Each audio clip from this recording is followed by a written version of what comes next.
Well, a warm welcome to you all. I'm JJ. I am a life coach and I eat mostly meat. I'm Eric. I'm a novelist. Oh. And I eat most, it's hard. I don't know the macros right now. It's mostly meat, but there's strategic carbs in my diet. Now, you showed a different book. We'll get into that in a moment, but you just showed a different book. Just for fun's sake, this is book 6 of my series. Okay. This is The Shadline Rises. Shadline is a term within the fantasy world, epic fantasy world. I didn't know that. I'm currently... There's so much about my inner world you don't know because there's so many of these world-specific terms from Starside Saga that occupy my mind a lot, and you've never heard. Well, did you make that word up? I made that word up. Well, that I thought you were saying it was a genre type of thing, and I was like, oh, really? No, Shadline is a weapons cult of sorts within the world. Okay. They're a group of people who have these ancient weapons, and these weapons have different powers. And some of them are very willful and are kind of compel the bearer to do things that they wouldn't otherwise do. But the Shadline Order is a sort of a important force for good in the world. Yeah. And one of our main heroes becomes a Shadline. Okay. In book 3 or 4. So I wasn't too far off. I mean, no. I don't know that, but I thought it was your term. So anyone who is now filing in and has no idea what we're talking about, we don't spend a lot of time talking about my fiction on this channel. So no. We'll call that done. That's done. But it makes me think about the fact that we, speaking of powers and good and evil, we finished Stranger Things this week. We did. The final season finally watched. We finally watched. And I put it off for so long because on X, I heard it was terrible and a huge disappointment. And it was the opposite. It was great and it was very satisfying. I loved it. I loved it. And I thought the previous season was one of the best ones. Oh, it was so good.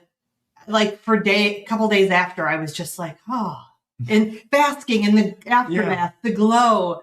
But I think obviously it hits our sweet spots. I mean, they graduated class of 89, which was my class of graduation. You were just a year before. So, I mean, obviously it hits Gen X quite a bit. Yet I think since you're a writer, you're an author, and I do performing stuff, like storytelling to both of us is a big deal. And we think very much about closing loops and motivations and character development and character arcs. And it hit those. It hit those elements. So I feel like even objectively, it's like... And it was framed, the very first episode is a Dungeons and Dragons campaign. And the characters are engaged in a real life Dungeons and Dragons campaign in a way throughout the series. And then they wrapped it up, bookended it very nicely. So if you have any experience with D&D, which I did, until I was probably about 14 or 15, there's the way that they tied it all together was really nice too. Yeah. I didn't play D&D. This is my little name drop. I didn't play D&D in high school. I did do a campaign in college. But one of my friends dated for a while Gary Gygax's son. Oh, really? Yes. Well, and Gary Gygax, and TSR was from Lake Geneva, which is not that far from where we are right now. No. Used to go to the little hobby store on the corner too, just because it was kind of interesting. Oh, yeah. So that was enough nerdness. Oh my gosh! I think we just lost credibility. Everybody's gone.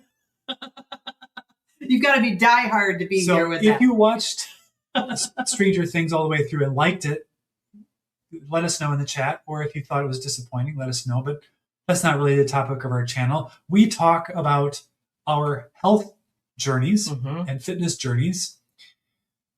We started off as a carnivore channel, and then we went away from carnivore, and now we've kind of come back toward carnivore to be carnivore adjacent. Yep. And that's where we've landed. And I want to say we did carnivore for 3 years. So it wasn't like, oh, we jumped on and then we jumped off. Oh, no, it was it was serious. Yeah, very serious. Yeah. And very beneficial. Hugely. Lost a lot of weight, gained a lot, although you had the Energizer Bunny effect from it. I never did. But I am not giving up. I still think that there is energy to be had, and I am finding my path. And going high carb, which I did an experiment for a little while, was not the right jump for me. I went too far too fast. And in the end, I just don't think that's probably where my physiology wants to be. But as I came back very close to carnivore, and then because I was having these incredible headaches every day. And then I was getting this thing where my neck hurt, and every time I stood up, I would get this pounding, throbbing headache. And I was like, is it salt? Is it electrolytes? And finally I said, maybe I should just add a little bit more carbohydrate to see if that helps. And it did. And I don't know exactly why it might have helped, but we'll get into what I'm doing now in a minute. Yeah. But first, let's get a jump date from JJ. Oh, okay. All right. I didn't know I was going first. I'll go first. So last week when we talked, I said it's August. I don't have much on the calendar this month for like special events. So like, I feel like I should do a challenge or something. And you all shared some things that you've been doing. And I realized the reason I'm not clear about what challenge to do is that I don't really know what I'm doing now. Like I haven't tracked anything for a while, because when we did the carb experiment, we were tracking extremely tightly. So I haven't tracked for a while. So I was like, that's what I'll do. I'll track. So I did. I tracked for 2 days. And in those 2 days, I put in all of my normal meals that I do on rotation. And for me, it is mostly meat and eggs. I do add a little bit of sauerkraut. I do add a little bit of salsa or marinara sometimes to my eggs. And I did on these days too, because I wanted to see what that would add. And I think that's about all I eat. I'm trying to think. Dairy I do eat. Yeah. Occasional pork rind. We have pork rinds. So yeah, pretty solidly meat-based with just a garnish of vegetable-based product sometimes. So the 2 days I did, and I've got my results. I thought I'd share with you. Let's all right. See the results. How do we bring them up? That's how we do it. All right. So this was my breakdown. I did it. We had our live stream Friday. I did it on Saturday and I did it on Sunday. And you can see I'm pretty consistent across the board. Calories, I was happy with that. Fat, I am 65% fat about each day, about 30% protein. You can see that I slightly edge out fat with protein. I'm not quite 1-to-1 as far as grams goes. Carbs, I was under 20 carbs both days. And then the thing tracks sodium and cholesterol because it's a tracker. That's what it does. And so I let those be up here too. So I was even happy with the sodium because I've been reading the salt fix here and there, and cholesterol it threw in. So I just thought it was interesting because on Sunday it was like, oh, that's when I had my 4-egg omelet. Yeah. And it was like, be careful of your cholesterol. Your cholesterol is really high today. What app is this? Actually, it was just, I popped it into AI. Oh, okay. I didn't use an app, but still, that was... So this is pretty, I mean, are you in ketosis with all of this? Yeah. I maintain low level ketosis. That sounds like something my Fredrickson family would say. I'm fairly low level ketosis because I've been doing it for the most part, nearly 4 years now. Mm-hmm. So the body uses the ketones I produce. I don't overproduce ketones, generally speaking. So I looked at this and I was like, well, I'm good. No, I did do that, but I was talking to you about it and I was like, I don't know, maybe I should fast. I don't know. And you're like, well, why are you resisting fasting? He didn't say these exact words because he'll say, I didn't say that. But you were like, well, I don't understand why you don't do some fasting because you love it. And as I've explained here on the channel, I've done some since we came off the carb experiment, but I have not, it's not been in my comfort zone. It's not been a habit. So I do have this mental resistance. So once you said that, it was like triple dog daring me.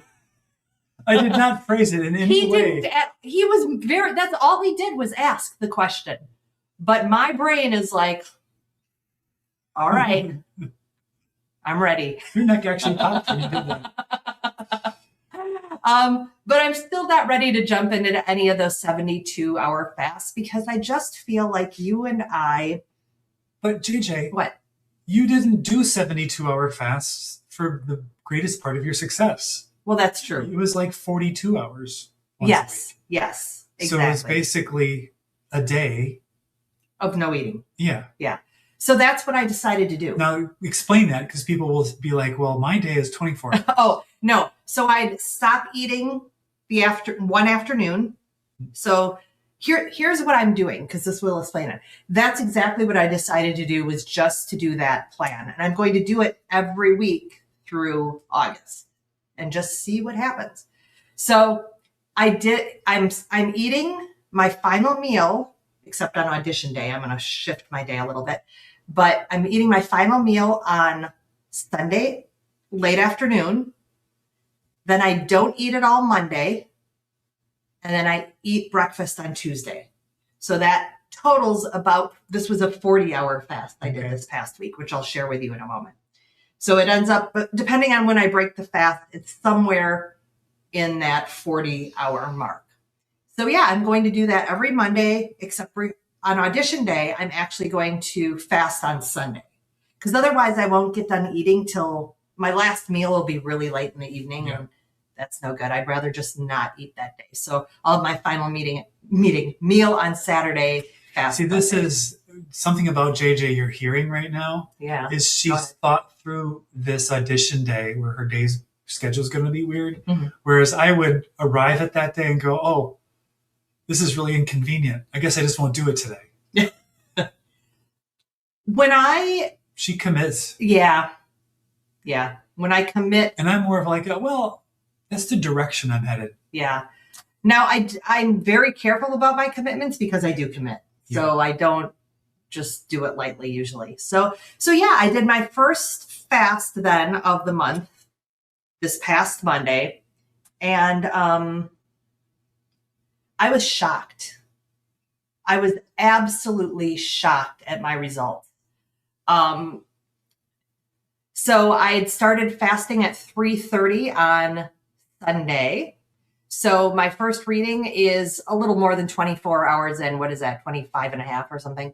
And I had a 1.7 ketone, great. And blood glucose 85, Dr. Boz ratio of 50. So I was like, wonderful. That's great. And then the ACE track was the gift you bought me for my birthday that does a different form of measuring your ketosis. It's an acetone breath reader, which really is good for me in addition to the blood glucose, because then I know I'm oxidizing fat. So even if my other numbers aren't great, I know that my body's doing what I want it to do and what I thrive with. So then Monday, August 3rd at 9 p.m. before bed, blood glucose 55. Did you feel terrible at that point? I did not. I was ready to go to sleep because it was getting near bedtime, but I felt fine. I have never seen my readings like that. And I've seen Nisha consistently has overnight readings like that from my understanding. So I was like, holy cow, this is great. This is really setting me up. And as it says here, I'm in therapeutic ketosis, which I didn't think I would hit. I was just I was happy with the 50. So seeing that was great, the 50 Dr. Boz ratio. And then the next morning, I was very similar in blood glucose, 58, blood ketones 2.8. So my ketones bumped up even more to get a 20.7. I don't think I've ever gotten that before. That Even low on the sardine fast? I don't think even on the sardine fast. Now I had really high ketones, but I've never seen my blood glucose go down into the 50s. Interesting. Yeah. So that was just mind blowing. So it seems like during our high carb phase, we had a physiological reset. I think so. Yeah. Yeah, I think so. But what I took from this, what I've suspected and why, I love Dr. Boz, but I just can't step into the sardine fasting and the 72-hour fast, is because I think my insulin resistance, I think this shows that in a 40-hour fast, my numbers are getting where they need to be. My body's responding. I don't think there's any insulin resistance. And I thought that was true last year, but now I really think that I'm pretty healthy, metabolically healthy. So yeah, I'm going to continue to do this fasting. Like I said, just the 40 hours, that's plenty, because I do want the autophagy and the digestive rest and the brain benefits and everything. So yeah, we'll see how this week or this month goes. Mm-hmm. Yeah. So that's that. But I do have one other thing to report before we move on. Okay. And that is, fall is sort of in the air in August in Wisconsin. The leaves start shifting just a tad. In the 80s and super humid today, but we've had some cooler days. That's true. And just, yeah, there's a little different vibe happening. Yeah. And the leaves, our walnut tree leaves are just starting to get a little bit yellow. So I was like, okay, if you recall, I've talked, like, none of my clothes fit this past winter. I had to buy some new clothing. None of my clothes fit from last year because I gained 15 pounds and I'd already thrown away all my fat clothes. And so I was looking at what I needed to buy. I did buy one pair of pants and I bought a new shirt. And then I was like, well, let me go in my closet and see what I have. And I tried on my pants from last winter that did not fit, and they also are fitting me now. So not the skinniest jeans. I'm not there. But I do have, like, my wardrobe is good. I don't need more pants this year. So body recomp is underway. So body recomp's underway. I haven't checked my weight. I don't want to check it in August, actually, because I'm fasting and I don't want to tie that to the fasting. But last I checked, I was only 5 pounds down out of the 15. But yes, body recomp. Well, that's a lot, though. That's a third of the way. Yeah, but it is a third of the way. You're right. It is a third of the way. I wouldn't expect that drastic of a change in unless you know about body recomp, you don't think that 5 pounds is a lot. So I will say that the number on the scale bothers you more than it bothers me. Yeah. Yep. I use the number on the scale to make myself feel bad about myself. Well, but I'm not attached to the specific number that much. I'm more attached to looking in the mirror and suddenly seeing my dad staring back. Oh, I'm like, I don't want to do that. So that gets me back on track. Okay. Yeah. So I think that's my report. I'm fasting. What? What are you laughing at? No. I was just really the only person who should stare back at you from the mirror is you. Yeah. So if you see someone else, it's not good. It's never welcome. So yeah, that's my report. I'm pleased with where my diet's dialed in. I am pleased with the idea of fasting once a week for this month, and pleased my clothes are fitting me. So there you have it. That's great. Yeah. So how about you? I'm doing well. I'm down 0.7 pounds from last week. Mm-hmm. And I feel like the progress will be similar across the next week, because I am adding, it's not like pure carnivore where I just drop weight super fast, but I don't mind that. I don't mind it going a little bit slower as long as I'm seeing progress week to week in some regard. Mm-hmm. And I haven't been 100% consistent on my daily walks, but I've been mostly consistent on getting a morning walk in at least. And I had a few days where I was doing a lot of physical work outside. So I kind of counted that as exercise. And in hot weather, some taxing stuff. So that's been good. And what I've been doing is I bought potatoes, not sweet potatoes, because those can be a little bit of kryptonite for me. Because I start putting butter and cinnamon on those, and it's basically like dessert. So I just got white potatoes, air fry them up, salt them, and then what I've been doing is keeping my carbs away from my fat and protein. So I'll have my normal steak and eggs and ferments for breakfast, and then for lunch, I'll have only potato with a little ketchup on it, which has got, it's got that sweetener, that corn syrup in it, but I don't have that much ketchup in it. Do we have the corn syrup kind? I don't know. I didn't read the label. I just assumed because it was one of the 57 varieties, I assumed it had. No. But anyway. But there is, yes. So I eat that. And then if later if like 2 hours later, I'm like, maybe I need a little something, I might have a carnivore bar or something before having a regular sort of carnivore-ish dinner. And this has been really, really helpful. So it's basically one carb meal a day. I might actually. Is it a meal? My morning hot chocolate mushroom drink has like 3 carbs in it. And I've put a little bit of honey in that to get a little bit of carbs in that. But the idea is that when you have carbs with fat, the carbs are releasing insulin, and then insulin is taking the dietary fat and putting in fat stores, which isn't necessarily a problem unless you're having carbs with every meal and you're storing more fat than you're burning the rest of the day and overnight during the fast from dinner till breakfast. So I just felt like, well, why don't I just eliminate that problem?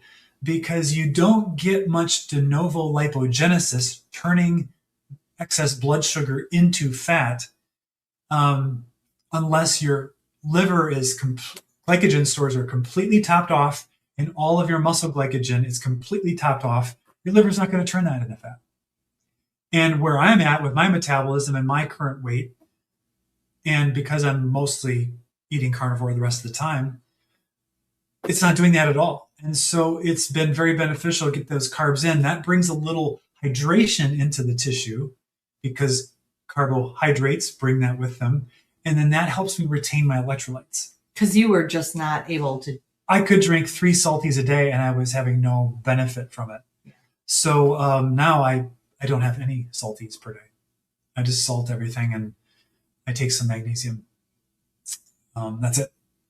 So I mentioned this to you. Yes. And you said, well, this is summer sizing. And summer being spelled SOMER.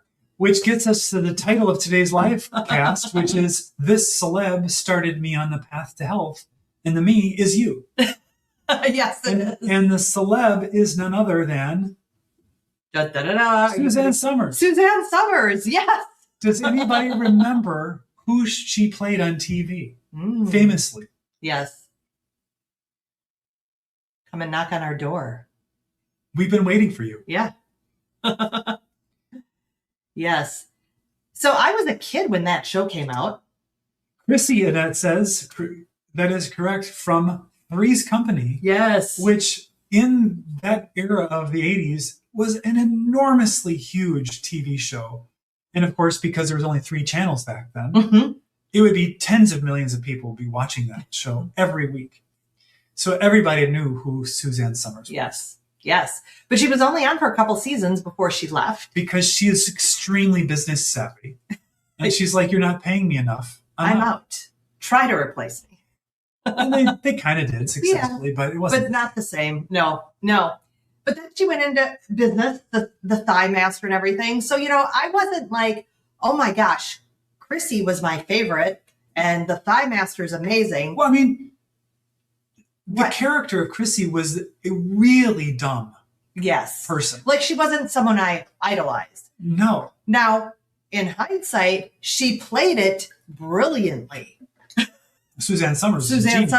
Yeah. But being a blonde, I didn't want, like, I didn't need that stereotype following me around. So just saying, she was someone I knew about, but no one that I grew up, like, idolizing. Or. So how did you end up encountering her health stuff? Well, somehow, when I told you when I turned 40, I saw the naturopath, got rid of gluten, felt much better. But that was also moving into the paleo lifestyle, right? Because that was what the doctor was recommending. And so as I did my research on cooking and paleo and all this type of thing, who comes up but Suzanne Summers? So I've got Suzanne Summers, Eat, Cheat, and Melt the Fat Away. That's a good title. It is, but again, this is not something I would have walked into Barnes & Noble, which I probably did do. Yeah. But it's not something I would have picked up without strategy. Like, it's not speaking to me. Yeah. It wasn't back then, right? And then here she is, Suzanne Summers, Fast and Easy. Great marketing, but again, not really my pocket, but I have them. And what I found is some fantastic recipes. And she, of course, traveled the world in her lifetime.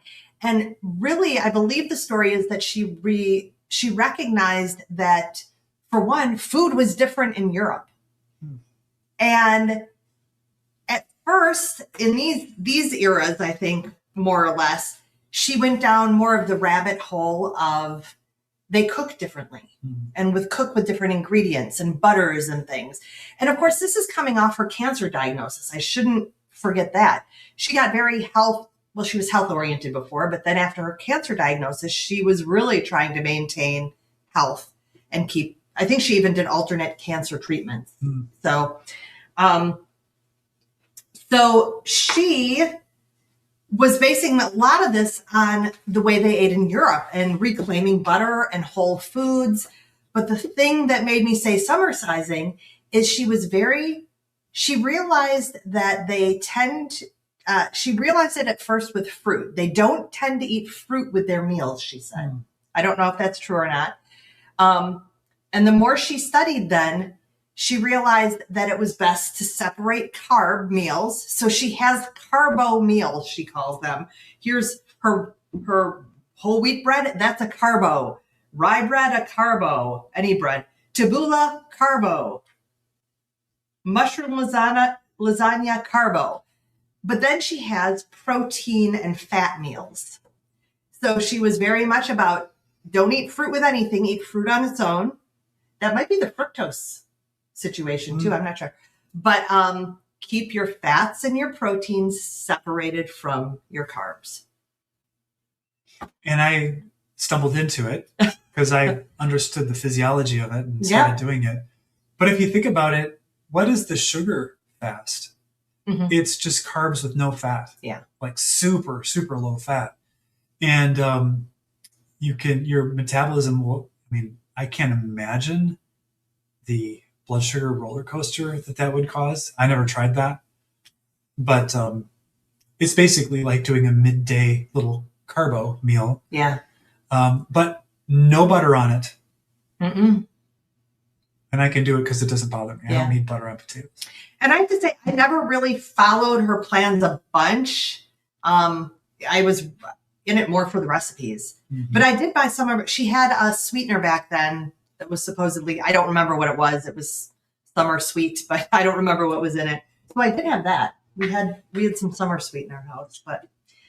But once I read that, I was kind of hooked. And I also knew, again, this was right around the time I was shifting up my diet, but also moving into perimenopause. And of course, she did all the things about bioidentical hormones. She really is a pioneer for a lot of what we're doing now with whole foods. low toxic load. She moved into that. Bioidentical hormones, really stressing vitality as you age. It's just, I think she was not into cardio. She was into other types of exercise like yoga and resistance training. Even face yoga, right? She had the little TENS unit type thing. I can't remember what it was called. That. Yeah, and now we're doing face yoga. So I have these books in hard, real form, but I also have in my Kindle library all of these books as well. So yeah, she ended up being a huge impact on me. And I think more so for me before you entered into this realm a little bit more as well. Yeah. So just, hats off to Suzanne Summers. And she died in 23, you said? Yep, I had to look it up. She died in 2023. They say that it was cancer coming back. But I have to say, in 2020, she took a fall down her stone stairs, I think outside. And I think it's like a major tumble. And her hip had already been broken, and then she broke some vertebrae or something. And so from 2020 to 2023, when I would tune into her, there was a decline. I would say there was a decline. But her husband is still alive, and he was older than her. Mm-hmm. What did I say? You said he was 89. He's 89? Yeah. And I think he's still really vital also. Yeah, I'd seen an interview with them as a couple, and I don't remember if it was 60 Minutes or Oprah or Larry King or something, and they had gone into their kitchen and they were making their shakes and they had so many supplements. Oh my gosh. It was an enormous quantity, but it was kind of inspiring, but they looked great. I mean, they were in great shape, had all this energy. And I'm like, that's what I wanted. Yeah. Yeah. So it was just kind of, so it was interesting to see that come around, and yeah. Oh, and non-toxic skincare. I've bought her skincare for years as well. I don't use it consistently. I use other things as well, but lots of stuff that she was just really on that leading edge. And I wonder if she were still alive right now, I bet they'd be bringing her in as a spokesperson in a lot of these different events and political things. I don't know what politics she had, but this was up her alley. Yeah, she was Maha before Maha. At least the health side again. Melanie is here. Melanie says, I'm an author and book editor. Talking books works for me. Yeah, we started the show talking about books. Yes. Deborah says they're happy to see us back on hello. YouTube. Thank you. Thank you. Oh, Deborah. Hello. Hi. Vid viewer from Australia. Hello. Welcome back. From 8:30 a.m. in Oz, 5:30 in Wisconsin. Annette just got back from the store munching on homemade beef jerky fresh from the dehydrator. Nice. Do you season it with anything, or is it just dry beef? You got to put some seasoning. Primal Gawa is here. Oh, hello. Annette says, those look like great numbers for you, JJ. How do you feel? Sleep good? Energy? Thank you for asking. Now that night, the sleep's awful. It just is. Oh, on the very deep it always is. And I mean, I shouldn't say awful. I fall asleep right away, but I usually get somewhere in the 5-hour range, 5 to 6 hours. So it's not great, but I feel fine the next day. It's just when bedtime rolls around that following night is going to be a good night's sleep. So you could be getting a cortisol thing happening because of the low blood sugar. Yeah. And it's sending a signal, and then the liver's like, I just got to make ketones. Yeah. And so that's what you get. Yeah. But otherwise, I am feeling very good. In general, feeling pretty close to my old self last year. Pretty close. I think there's still a little headroom, which is why I was like, let me do something this month and see. Although you said this morning you woke up not feeling in a good mood. No, that is true. And I was like, well, I didn't really notice. And you said it's because you worked on it. And put yourself into a better mood. Yeah, today was a little strange. I woke up. That's a huge skill. Well, not many people can just go, I'm in a bad mood, I'm going to change that. Yeah. I had to do some And now that I know that you have that capability, I'll say, hey, I got an idea. Change your mood. I try. I'm pretty good at it, but it's not perfect. I certainly don't have 100% success rate, but yeah.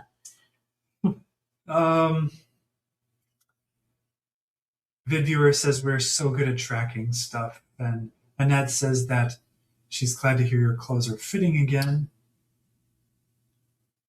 I have an extensive wardrobe that's just sitting there. Yeah, I've had that extensive wardrobe in the past where it's like, oh, those are the jeans that don't fit, but they will. And then they just never did.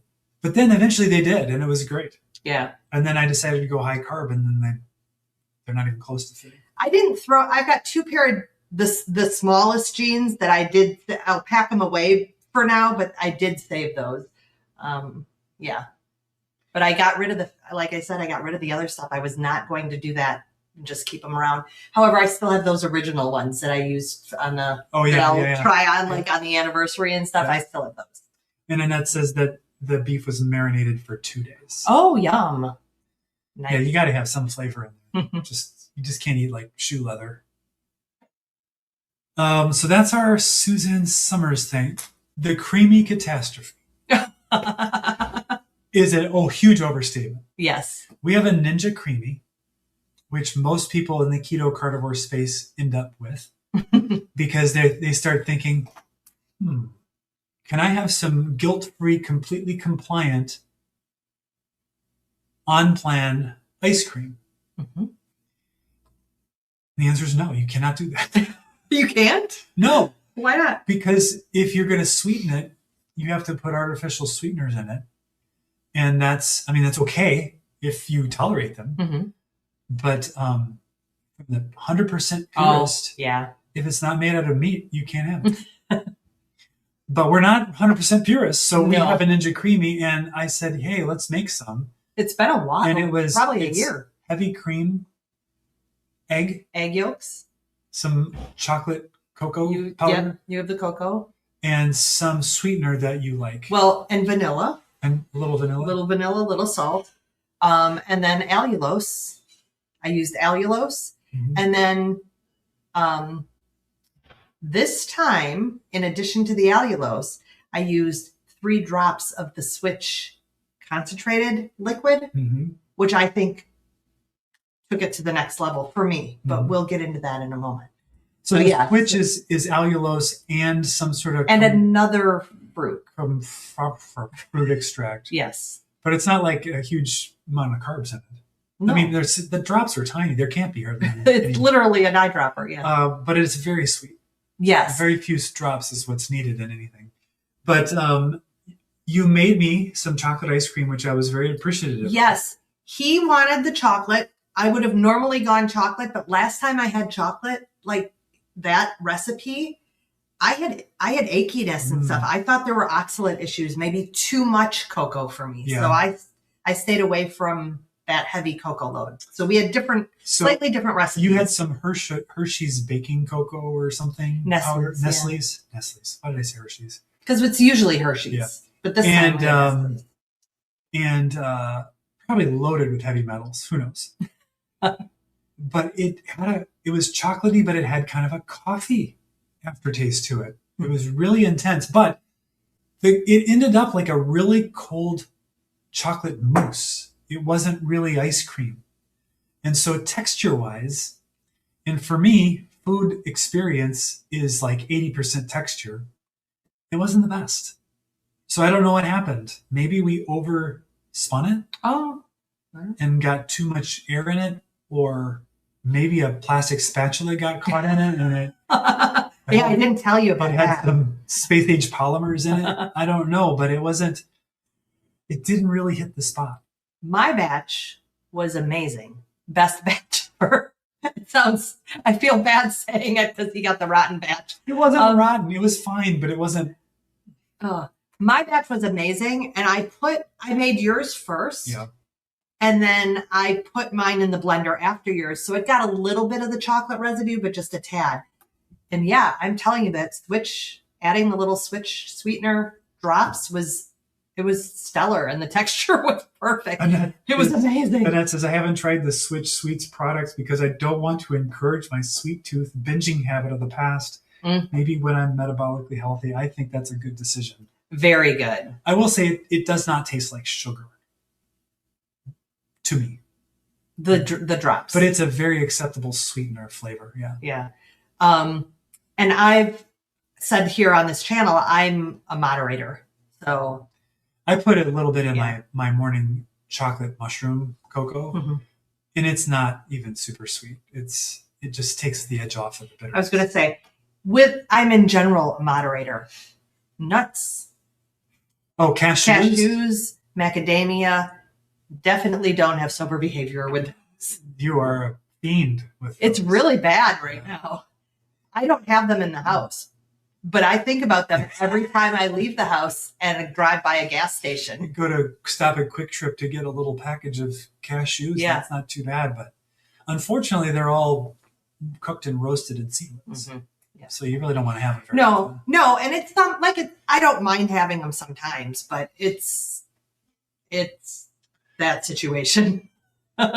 Which it's so funny to me. Like if I could go back and tell my 20-year-old self or something that like cashews and macadamia nuts were going to be like the thing. Chocolate covered mac nuts. Well, those are Christmas. I will have those. Well, chocolate covered. Not cashews. What is it usually? Mac nuts. Is it mac that I get? The Mauna Loa. Okay. Yeah. Ones. Those are Yeah. like unbelievable candy. Yeah. And each mac nut is just a fat bomb by itself. That's fat and carbs together. Yeah, that's not a good plan. Yeah. Cashews are not a nut. Okay. What are they? They're a legume, Oh, interesting. which is technically correct. Yes. And every time I see the word legume, Oh. this will be a reference almost no one gets. No one's going to get this. But there was a Sesame Street like healthy food eating thing where Guy Smiley. No, but it was it was a guest star. Oh. And I can't remember who it was, but he comes in and says, legumes. Yes. So I haven't seen that in 20 odd years, but Yes. legumes. So the Creamy is a great device. Yeah. But I don't think it's something that we should break out every week. But now I feel like I'm not complete on the chocolate ice cream quest. Because you didn't get, it did not. Because did not get scratched. I had chocolate mousse and I wanted chocolate ice cream. Yeah. But my goals are my goals, and so I've got to think in terms of that's a lot of heavy cream, that's a lot of energy, and I got to decide whether I'm going to play it by ear. Maybe in 2 weeks, maybe in 3. Well, I can say I certainly didn't do my tracking adding ice cream in. I don't know what it would look like for that. But we did do for a while I think it was around summertime, we did where we were ending our days with that fat bomb. Yeah, that's right. That ice cream fat bomb. That was on purpose. On purpose to promote ketosis overnight. It was an interesting experiment. Yeah. Talk about this because I didn't see this. Yes. So, oh gosh, I think it was sometime last year. I was interviewed by the Lioness Lifestyle ladies, and Christy is one of those from Meeting Wellness. And so I've been following her more recently. She just did her CGM experiment, and it's been great to see Christy again. But she just got a Dr. Berry interview. She did a Dr. Berry interview. So I was like, ooh, let me watch that. Christy and Dr. Berry, very cool. And what I loved about that interview was that Dr. Berry, so Christy has been a teacher, 5th grade teacher, 27 years. So they were talking a little bit about how she's seen the change in kids over that time, in what they eat, what they bring, how they behave in school, behavior. I just said that twice. Behavior, what they eat. Oh, and their weight and emotional state and so forth. Dr. Berry challenged her to write a book about that topic. And I thought, you go, Dr. Berry. And then she goes right back. She says, and it will have a Dr. Berry forward. That's right. Sharp. But I just saw him on with Dr. Kiltz today, and he brought it up, Dr. Berry. So, I mean, he's serious. He wants her to write that book. And I think, go for it, Christy. That would be amazing to write that book, because you do have that experience. Not to mention, she has experience with her son, her 17-year-old son, who I believe she says has ADHD, and was able to transition him in his teenage years to a meat-based diet as well, where he's totally self-compliant because he sees the difference in how he feels. So I just thought that was fabulous. But there was one more, the biggest sort of mic drop of the whole thing. The second one I really thought was good. One of the things that Christy said is different. She noticed like 2 years ago is, for the first time, a fifth grader came to her and said that they couldn't do some activity because of their anxiety. And she'd never had a fifth grader talk about their anxiety before. And that Dr. Berry honed in on and said, what's really sad is now that that child identifies as a person with anxiety in fifth grade. And that really struck a chord with me, because I have my good friend that I see every week, her daughter is going into sixth grade. And one of the things I noticed this summer one time when we got together was that her daughter was talking about her friends. Oh, she had a panic attack. She had anxiety. Like 3 times in one conversation, this came up about different girls. And I was like, that's not great that these young women are talking about their panic attacks and anxiety. So I hope she does it. Christy, go for it. She's just about to go back to school, so I think her head's in a different spot right now. But I think it's a really valuable book. It's like 2 weekends of work. I don't see why. Well, that's what you say. NaNoWriMo. That's right. Yeah, but and I mean, it would be a great keynote as well. I'm coming from the stage part. It would be a fantastic keynote. Fantastic keynote. Yeah. Melanie does not do ice cream, but make a cream cheese and whipped cream thing. Yes. With a little stevia and lemon juice. Yes. Often a little vanilla and cardamom. Mm-hmm. Tastes a lot like cheesecake. Love it. You've made this? Similar, yeah. Love. But I'm a big cheesecake eater. You're a cheesecake themed. Yeah. I like the occasional cheesecake, but it's not something that I ever crave. No. I enjoy it. And when we were doing the fat bombs, I did a similar thing for myself. You didn't have it. But last time we had guests, well, not the last time. In recent history, when we had guests, I made Maria Emmerich's lasagna for them with the deli chicken for the noodles. And then I made a cheesecake for dessert. So we had they didn't know it. Yeah. But we had a really very overall compliant type meal that wasn't going to send anyone off the track off the yeah. And but it was interesting because then they brought stuff up and the husband was like, wait a minute, you can't have gluten. What's in this lasagna? So it all ended up coming out, but they didn't know until they were done. Yep. And they liked it. Yeah, they did. Yeah. So that was fun. Someone else it was Ketogenic Anita. I think just did some cheesecake recipes as well. Oh, yeah? Yeah. Ketogenic woman.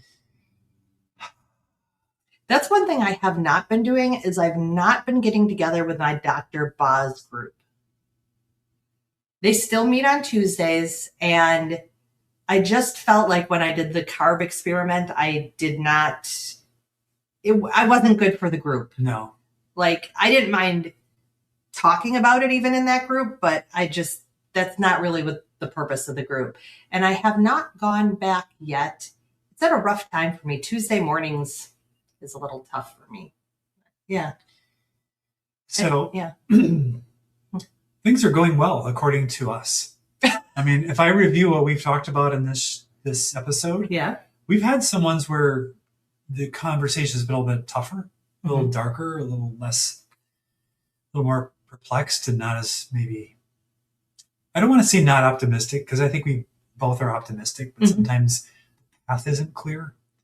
But I feel for the first time in a long time that I know what I want to do, and it seems to be working. Yeah. And that's been really nice. Very good. Quality of life is up. Yeah.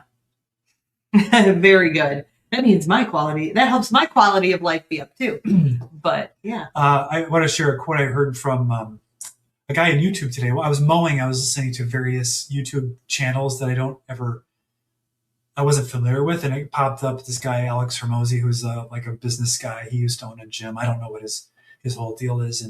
But he had a quote that I really liked. It was like, you want to trade short-term pains for long-term gains, not long-term pains or short-term gains for long-term pains. And so that's been kind of brewing in my mind a lot, because a lot of what's difficult about changing diet and changing habits, whether they're habits of thought or just habits of behavior, is there's some friction, there's some difficulty. And it's easy to go to the comfort very quickly because you know that that's kind of a refuge. Well, that's the short-term gain, but it almost always results in long-term pain. And so it's much better to just take the short-term pain and make the shifts, because then you get the momentum.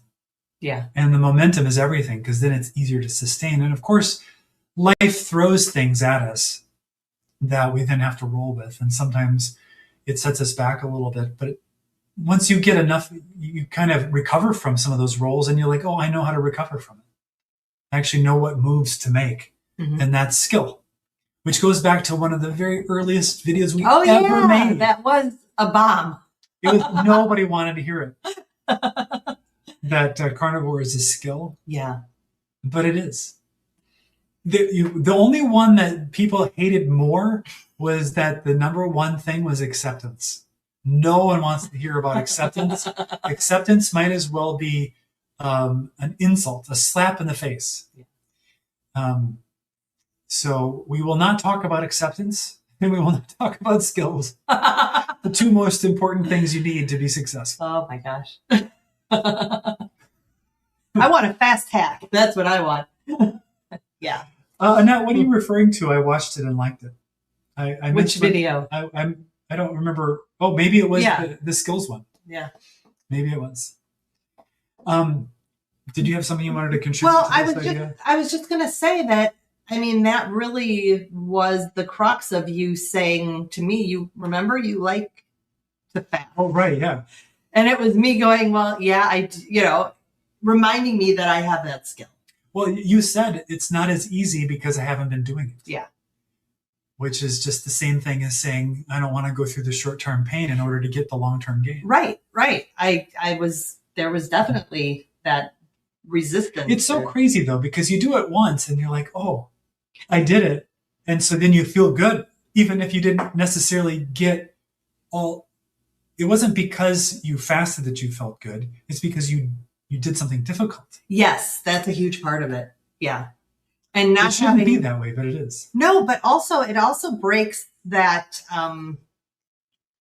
control that food has over me as well, or over people, right? It decouples us from eating, and I'm not that decoupled right now. But once you are, like right now, it's hard for me to go, oh, I'm going to have that omelet for breakfast tomorrow. And it's hard for me to say, no, I'm not eating. But again, it's just a skill. I've got the skill. It's just bringing it on out and doing it. and decoupling myself from that food. Yeah. Yeah. Because it's a psychological, it is totally psychological. I don't need that omelet in the morning. I skipped breakfast for years. Yes, you did. But now I'm looking forward to that omelet in the morning. Well, it looks good. You've made me some of those, Yes. and they're very good. So, yeah. Obviously the ice cream notwithstanding, I'm kind of cutting back on dairy, not because it really gives me a digestive issue. It's just because it carries a lot of energy with it. Mm-hmm. There's a lot of fat in there. The decoupling thing is actually really important because I talked last week about Maggie Sterling and the nervous system sensitization. Yeah. And she doesn't use that term too much, but in the somatic experiencing track, the idea of having a physical sensation and an emotion along with it become very coupled if you're highly anxious. Mm-hmm. And so you can experience something like heart palpitations or buzziness in the limbs, or maybe you feel kind of lightheaded all of a sudden. And so the body sensation is coupled with a fear reaction really tightly. And this is why if you are experiencing that, it's intolerable. You're like, I want this to stop happening. I want the symptom to stop happening. And so you can spend a couple of decades taking supplements and reading books and trying different programs, doing ice baths and Wim Hof breathing and watching Suzanne Sommer take her stack. Any number of things to try to make the sensations stop happening. Yeah. And the insight is, if you can decouple them, then you sort of take the air out of the steam out of it. They take the air out of the balloon, and then the sensation actually goes away. And so the paradox is you have the sensation and then you don't have the reaction. But because it's tightly coupled, you do have the reaction. So all of a sudden, for no reason, we could be at a play, and all of a sudden I get chest pressure and my diaphragm starts to clamp up. I'm like, oh, nice time to have a panic attack. This seems great. And, but it's an opportunity to practice the skill of trying to uncouple the physical sensation from the second phase of fear that happens with it, which looks something like going, okay, I guess I'm just going to feel like this during this event. And instead of resorting to like breath control and trying to calm it down, of just, it's a very weird kind of high wire act to do this impossible thing. But then all of a sudden I go, oh wait, that was happening 10 minutes ago. What happened to it?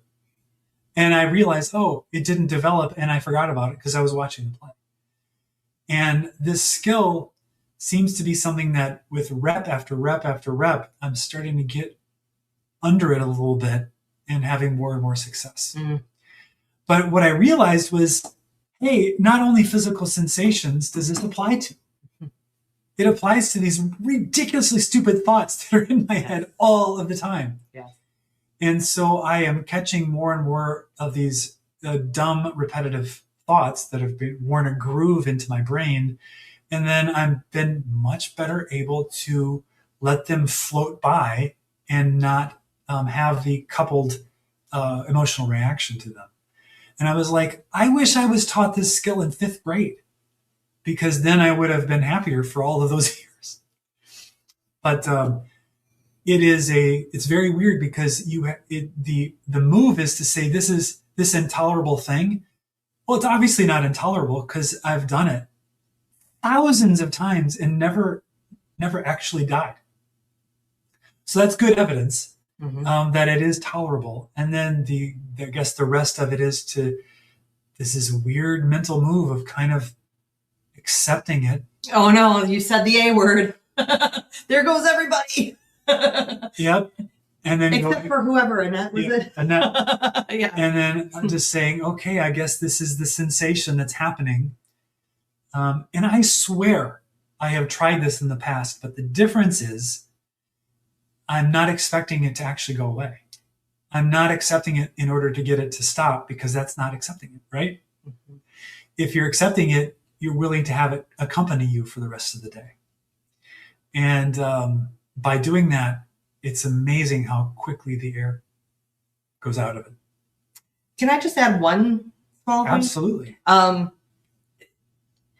think the important thing. So I love everything you're saying. You're speaking right to me. And the one thing I want to add is reminding people and you that frequency, length, and intensity are measures that signal progress. So, like you said, you're getting underneath it, and the thing to notice, because it's not going to go away like that. It's not, but the progress is made when the frequency is less, when it's happening less to you, when the length of time that you're having that response shortens even just a little, and if the intensity shortens. We need to be cognizant of those things no matter what we're working on with that type of a situation, because otherwise we think we're not making progress. It's still happening. Mm-hmm. It's still happening. This isn't working, and we bail without seeing those incremental steps that come in the form of lessened frequency, lessened length, and lessened intensity. So those are the signs of progress. Those are signs of progress. We can't be black and white. We have to be like, oh, that was a 10 last time, and I'm only at a 9 this time. Mm-hmm. And you might be a 10 again. Like you said, like, it's not like it's gone, but hey, now it's showing up a little less, because the more you do uncouple, you're working on the uncoupling. Yeah. And that is really the sign of the uncoupling. I actually think if you're lucky, you get many of these less than panic attack episodes during a day to practice. Yeah. Because that's where the real opportunity is. Because a full panic attack, you just got to kind of ride it out. Mm-hmm. But I don't get those. No. But even with the thoughts you were talking about. Even with the thoughts. Yeah. And a great test happened. I went in for a follow-up CAC score. And the results are in, as far as I know. I haven't gone to look for them. That is unprecedented in my life, to go 2 whole days and haven't even looked to see what the score is.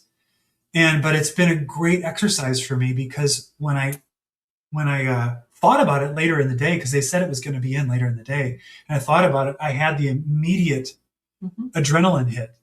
And I was like, oh, good. And so I did this whole thing. I'm like, it's fine. It's good. I don't enjoy it. It's uncomfortable.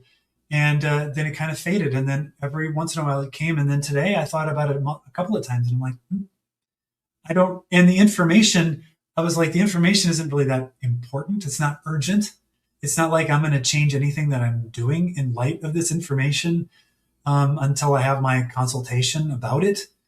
So I don't think I'm going to look at it. I don't think I'm going to know the number until the doctor tells it to me. I think that's my plan. Yeah. And I've got a blood draws coming up, and I think I'm going to do the same thing with that. Is I don't need the information. Mm-hmm. And so much of what this channel has been about is how we're doing all this tracking, and we're trying to solve our health. And I think that we've had people in the past say, just eat healthy food and don't worry about it. Don't look at any numbers. They don't help. And I think there's actually some truth to that. If you can't handle it, if you can't handle the stress of things being in the red. And for someone who, like me, who's I think of myself as sort of a lazy perfectionist. Anything that's in the red is a personal failure. It's not happenstance. It's not bad luck of genetics. It's something that I did wrong.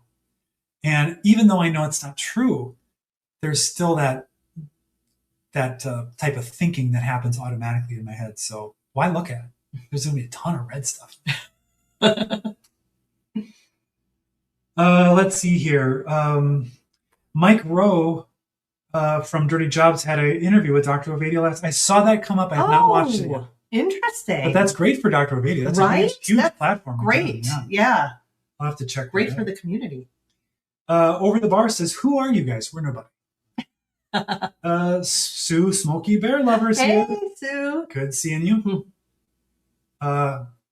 Smoky Bear has a lot of things to say to people in Spokane. Melanie says, "Amen to that, JJ." Yep, and we can stay too long in one place. That happened to me. My body was sending out the warning signals, and I stayed carnivore OMAD too long for me. That is absolutely true. You got to follow how you feel and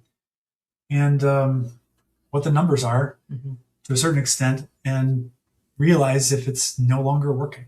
Yeah. Or it's no longer sustainable. Like, I suppose I could achieve my body recomp goals on some sort of a vegan adjacent thing, but I don't want to eat that food. And it's like we have on our shopping list occasionally the daily chocolate. I decided as an adult man of 55, I am not going days without having some chocolate. Period. So I'm having my dark chocolate. And it's 70%, so it's not even sugar-free. But I'm having it. Spokane is your hometown. Ah. Who? I can't see. Annette. Ah. My understanding is the fires there are terrible. There's massive destruction. So hopefully everybody's staying safe.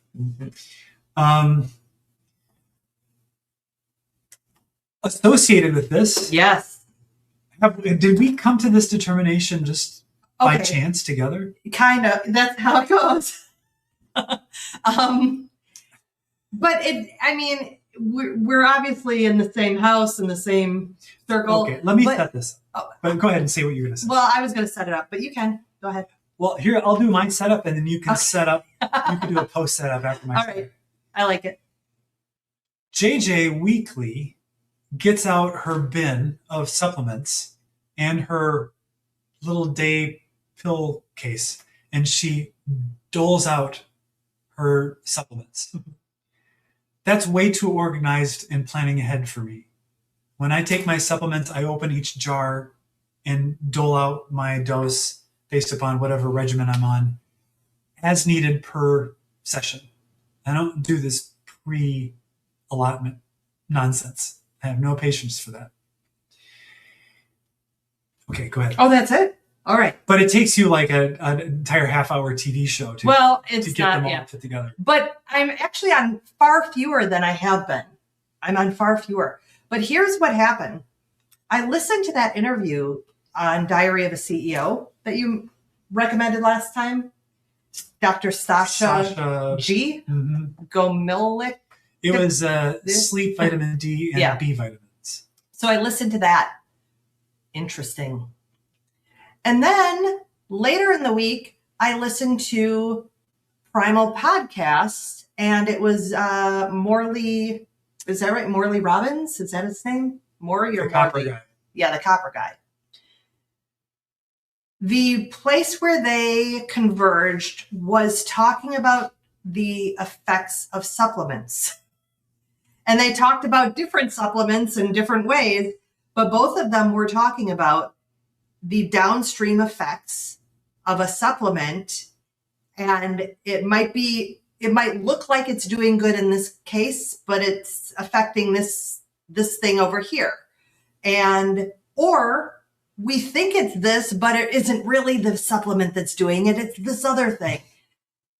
So when usually I wait for 3, but this was enough. I heard 2 doctors within close vicinity talking about the downstream effects of supplements. And I was like, yeah, I think it's time to start moving away. Now, that said, I'm not like you. I've made commitments. Wait a minute. No, you've made some big commitments. But So I decided to do Dr. Sasha's. Is it Sasha or Sasha? Sasha. Sasha. I want to say Stasha. Sasha. I think it's Sasha. Sorry. So I listened to her. I'm doing her protocol. It's 90 days. And it does involve B vitamins, and then you get off of them or, you wean off and stuff.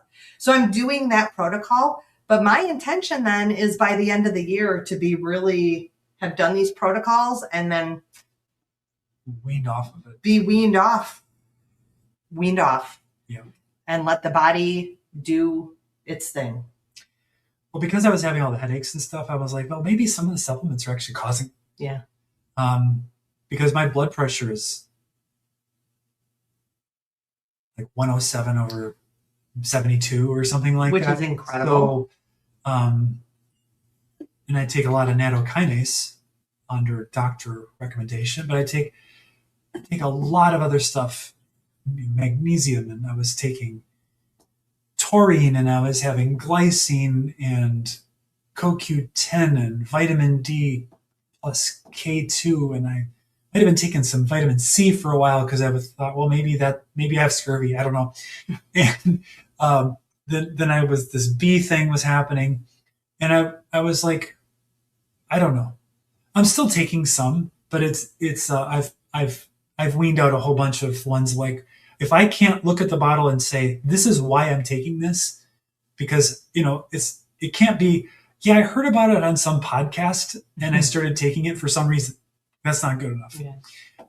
But yeah, I wanted to kind of wash out some of that. And obviously I can start it back up if I need to.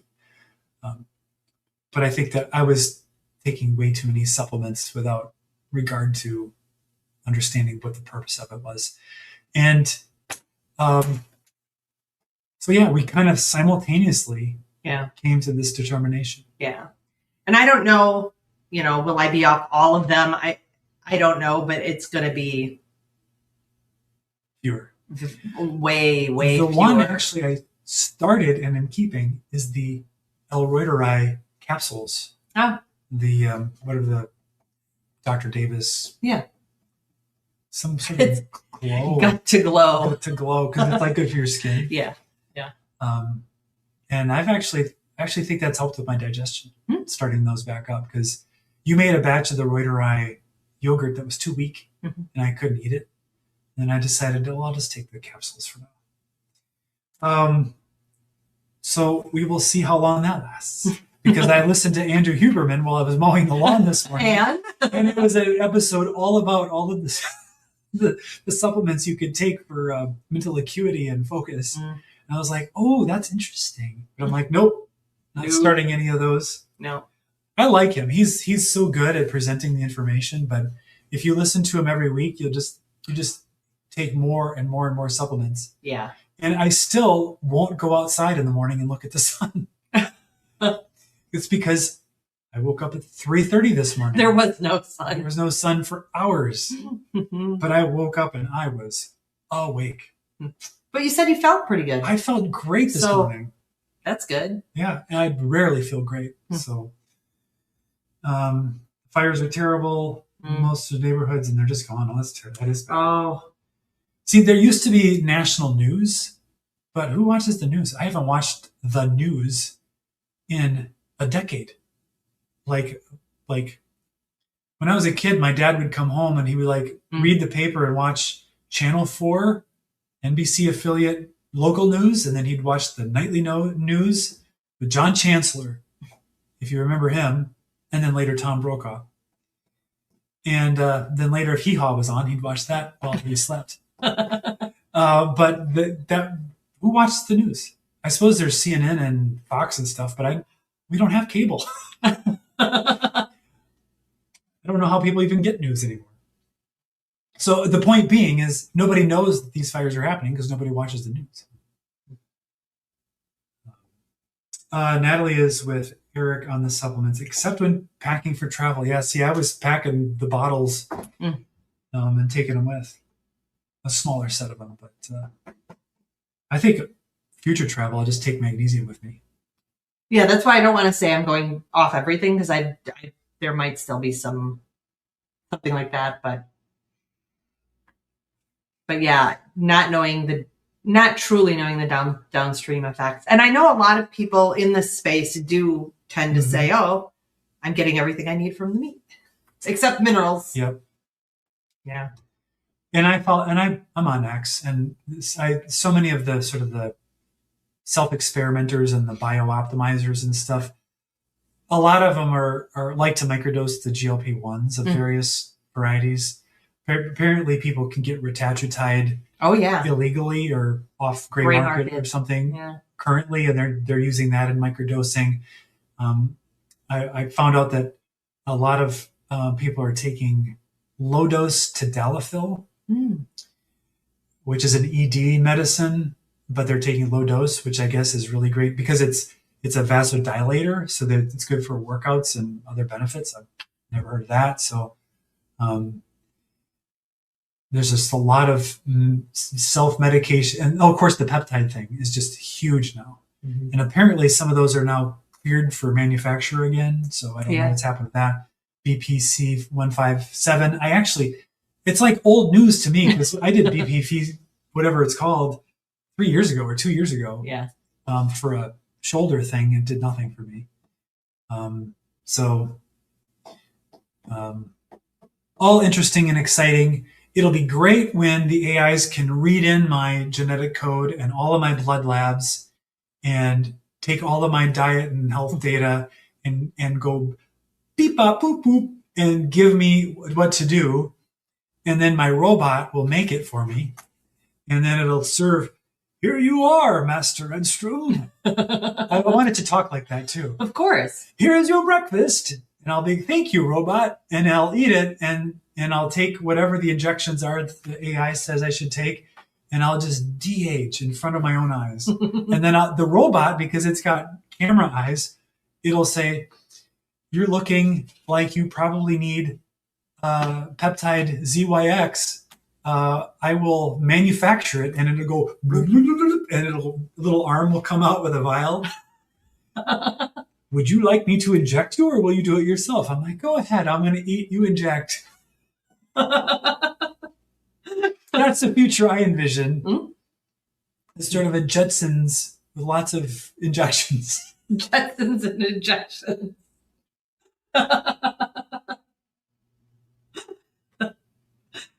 Oh, wow. So that's the week. That's the week. Yeah. Curtis is here. Oh, hi, Curtis. I hope you're doing well. Hello from Wisconsin. I guess we have bad weather coming through this weekend, possibly. Ooh. Strong winds and rains Sunday and Monday. So no more. If you're in a heat dome, I hope you stay cool. If you're in a drought, I hope you get rain. If you have fires, I hope they stop.